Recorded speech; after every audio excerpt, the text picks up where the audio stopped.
زلزلہ یاد کروانے آیا تھا کہ تم زندگی کا مقصد بھول گئے ہو، اپنی زندگی کے مقصد کی طرف دھیان کرو۔ تم کاغذ اکٹھے کرنے کے لیے پیدا نہیں کیے گئے۔ ہم نے سمجھ لیا کہ کاغذ جوڑنے کے لیے، کاغذ اکٹھے کرنے کے لیے ہم پیدا کیے گئے ہیں۔ وہ کاغذ جن کے اوپر لکھا ہوتا ہے حامل ہذا کو مطالبہ پر ادا کرے گا۔ شاید ہم دولت کمانے کے لیے پیدا کیے گئے۔ دولت ضرورت ہے زندگی کی، مقصد نہیں ہے زندگی کا۔ دولت زندگی کا مقصد ہے یا ضرورت ہے؟ ضرورت۔ اگر ضرورت کو ضرورت کے مقام پر رہنے دیا جائے اور اس کو اوڑھنا بچھونا نہ بنا لیا جائے، اس کو مقصد نہ زندگی کا بنا لیا جائے، بلکہ دھیان ہو کہ میرا مقصد کیا ہے دنیا میں آنے کا، پھر انسان دو جہانوں میں کامیاب ہو گیا۔ لیکن اگر اس نے ضرورت کو مقصد بنا لیا کہ ہم تو کاغذ اکٹھے کرنے کے لیے ہی پیدا کیے گئے ہیں، یہ کاغذ بینکوں میں پڑے رہیں گے اور تو خالی ہاتھ زمین کے اندر جا لیٹے گا۔ اے دو دن دا میلہ، اے دو دن دی یاری۔ آج ہم اکٹھے بیٹھے ہوئے ہیں، ایک دوسرے کو مل رہے ہیں، دیکھ رہے ہیں، پر اے دو دن دا میلہ، اے دو دن دی یاری۔ کتنے لوگ تھے جو ہمارے ساتھ تھے لیکن آج نہیں ہیں۔ کیا ہمیشہ اسی طرح ہم دنیا میں بیٹھے رہیں گے؟ اے دو دن دا میلہ، اے دو دن دی یاری، نبھاندہ نہیں یاری کوئی عمر ساری۔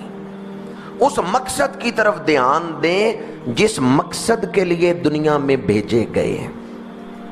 ہم نے یہ سوچا کہ زیادہ سے زیادہ آسائشیں اکٹھی کر لیں تو ہم کامیاب ہیں۔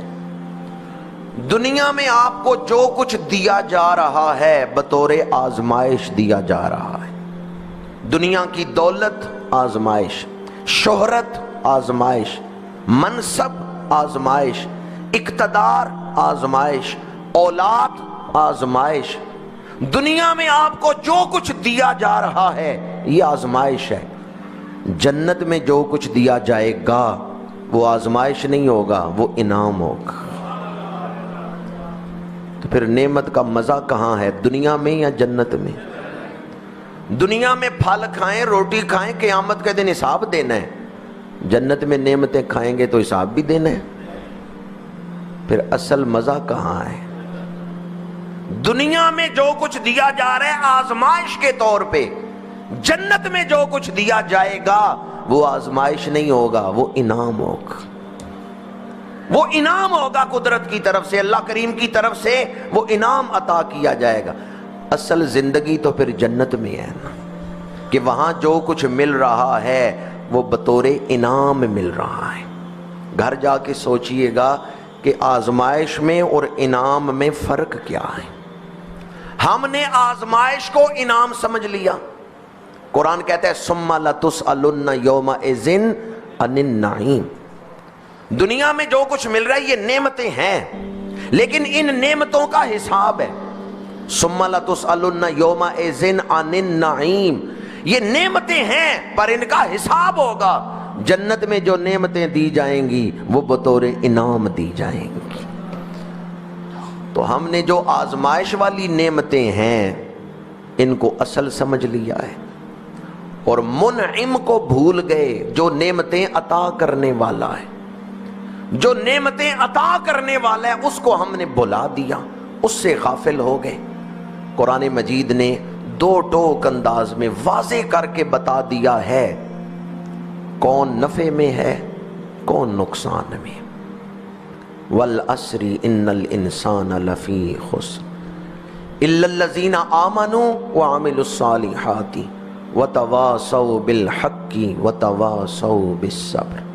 ترجمہ کرنے سے پہلے یہ بات عرض کرنا چاہتا ہوں، زلزلہ آیا، چھوٹا نقصان ہوا۔ زلزلے سے نقصان ہوتا ہے لیکن چھوٹا نقصان بڑے نقصان سے بچانے کے لیے، کہ انسان چھوٹے نقصان پر ہی دھیان دے اور بڑے نقصان سے اپنے آپ کو بچائے۔ گدھا سڑک پہ جا رہا ہو نا، اور راستے سے ہٹے، اس کا مالک چھانٹے کو ہوا میں لہراتا ہے تو چھانٹے کی آواز سن کے ہی گدھا سمجھ جاتا ہے مجھے مار پڑنے لگی ہے، وہ سیدھا ہو جاتا ہے۔ گدھا تو اتنا سمجھدار ہے، جسے ہم گدھا کہتے ہیں کہ یہ بے وقوف ہے، وہ اتنا سمجھدار ہے، کبھی چھانٹے کی آواز سے ہی سمجھ جاتا ہے، کبھی ایک ضرب سے ہی، ایک چھڑی لگتی ہے وہ سیدھا ہو جاتا ہے۔ وہ کیسا گدھا ہے کہ جس کو چھڑی پہ چھڑی لگ رہی ہے وہ سمجھ ہی نہیں رہا، وہ لائن پہ ہی نہیں آ رہا۔ یہ چھوٹا نقصان بڑے نقصان سے بچانے کے لیے الارم ہے، خطرے کی گھنٹی ہے، اب بھی سمجھ جاؤ۔ اب تو زلزلہ آیا تو مووی بھی لوگوں نے بنائی، کیمروں سے ویڈیو بھی بن گئی، لیکن ایک بڑا زلزلہ آئے گا جس کے بعد کوئی ویڈیو نہیں دکھا سکے گا، اس کی تصویریں نہیں شائع ہوں گی۔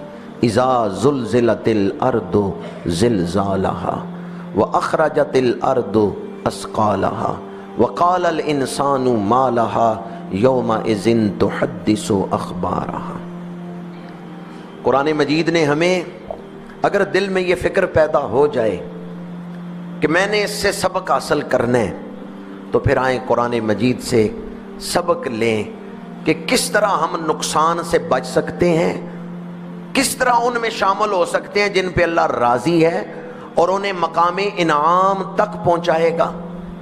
والعصر ان الانسان لفی خسر، قسم ہے تیزی سے گزرنے والے زمانے کی، بے شک انسان بہت بڑے نقصان میں ڈوبا ہو۔